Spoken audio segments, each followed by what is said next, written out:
This news update is brought to you by... Say hello to Shanta. Shanta is an entertainer, but she also loves to be entertained, which is why she has Flow TV brought to her through Flow's 100% fiber to the home network. It's great for busy Shanta because she can control the time she watches her favorite shows, play back from the start in case she missed it, or even record with cloud video recording. And with her Flow services bundle, enjoys much more for much less. Visit any Flow retail outlet, call 1-800-804-2994, or visit discoverflow.co to find out more. One-of-a-kind connection. This is how we flow. This is the Barbados Today morning news for Monday, September 19. Thank you for joining us. I am Marie-Claire Williams.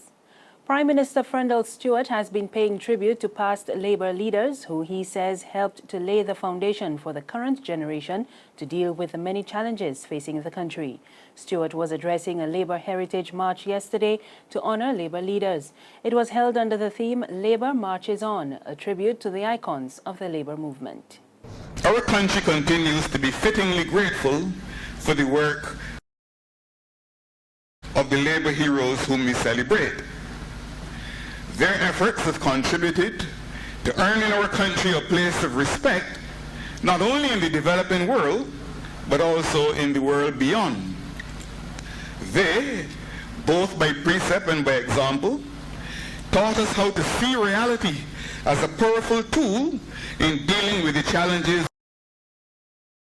which can confront a small island, risk-prone, vulnerable developing state.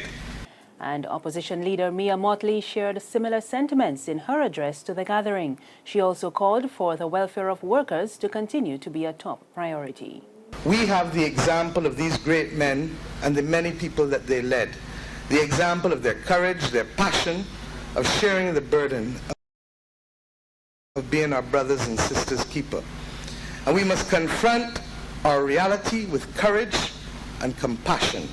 We must talk with each other and share the burden fairly, not by placing our workers on the front line of adjustment, not sacrificing those who have emerged into the middle classes, nor cementing the poor and vulnerable to the dustbins of history.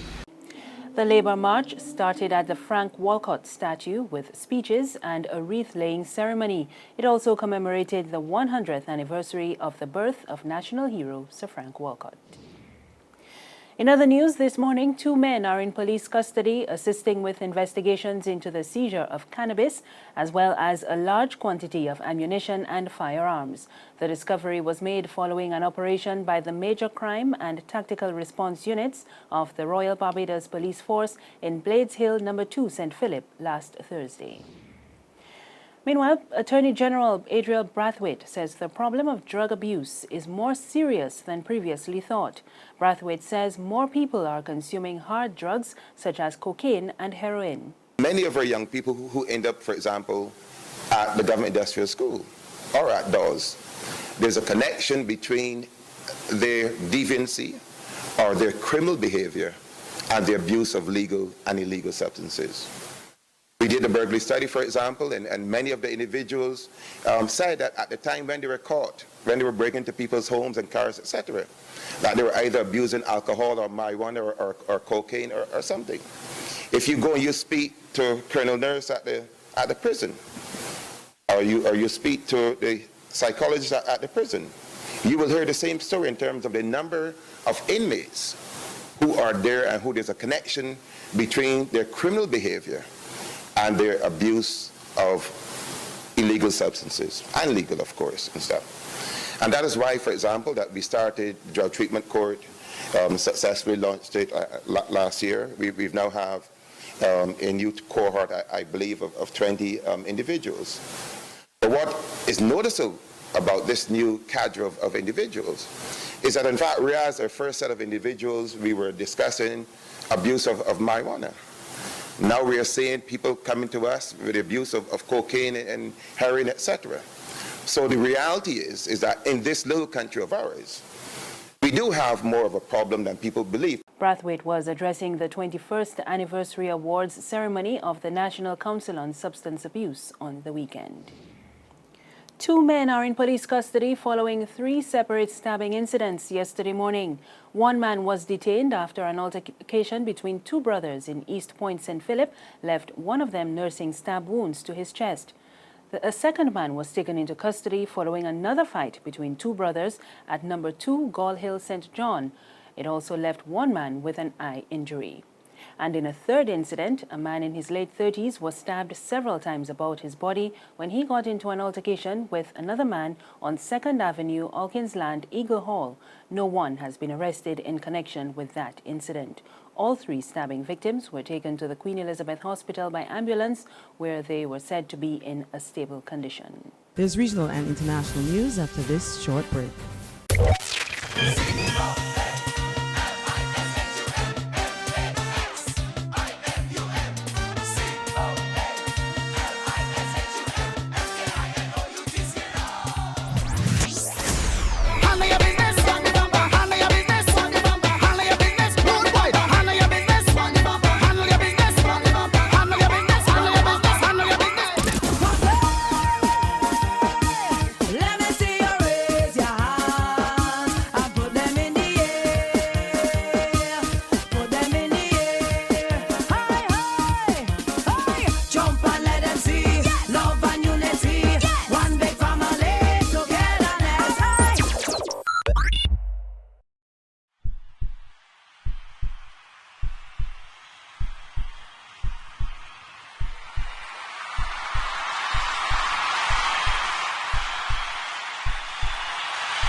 We're back now with news from the region. Researchers are questioning whether the discovery of a new mosquito-borne virus could be the start of a new outbreak in the Caribbean.